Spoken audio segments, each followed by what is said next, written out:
আসসালামু আলাইকুম রহমতুল্লাহি বারাকাতু। প্রিয় ভিউয়ার্স ও এলাকাবাসী, আমাদের পশ্চিম চরণাবাদ সোমনি হাফিজিয়া মাদ্রাসা ও লিল্লা বোর্ডিং, এই মাদ্রাসার অবস্থাটা খুব করুণ। আপনারা যদি দেখেন বিভিন্ন জায়গায় এই যে এই ছাদের অংশ, এখান দিয়ে পানি পড়ে, এরপর এটাও একটা ছাদের অংশ, এখান থেকেও পানি পড়ে এবং উপর থেকে ভেঙে ভেঙে পড়ে। এটাও একটা ছাদের অংশ, এখান থেকেও পানি পড়ে এবং উপর থেকে ভেঙে ভেঙে পড়তেছে।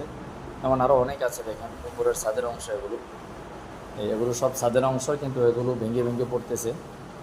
তো যাই হোক, আমরা মাদ্রাসার অ্যাকাউন্ট করেছিলাম, আমি গতকালকে ছেড়েছিলাম, যেটা মাদ্রাসার রেজলিউশনের ভিত্তিক মাদ্রাসার নামে না হয়ে ব্যক্তি নামে হয়ে গিয়েছিল। আজকে সেটা আমরা সংশোধন করে এসেছি, মাদ্রাসার নামে মাদ্রাসার অ্যাকাউন্ট হয়েছে জেনারেল অ্যাকাউন্ট পুবালী ব্যাংকে। তবে মাদ্রাসার লিল্লা ফান্ডের অ্যাকাউন্ট আছে, সেটা হচ্ছে আল্লাহ রাফা ইসলামী ব্যাংকে। তো আমি কমেন্ট বক্সে আমাদের মাদ্রাসার যে অ্যাকাউন্ট খোলা হয়েছে এটার তথ্য আপনাদেরকে দিব। আমাদের এলাকার প্রবাসী যারা এবং এলাকায় যারা রয়েছেন, সকলে মাদ্রাসাকে খুব আন্তরিকতার সাথে আপনার সর্বোচ্চ দানটা মাদ্রাসায় করবেন, যাতে করে মাদ্রাসার ভবনটি দাঁড়িয়ে যায়। সবাই ভালো থাকবেন, সুস্থ থাকবেন। আল্লাহ আপনার সপরিবারে সকলকে ভালো রাখুক, সুস্থ রাখুক, স্বাচ্ছন্দ্যময় এবং শান্তিময় জীবন দান করুক। আসসালামু আলাইকুম রহমতুল্লাহ।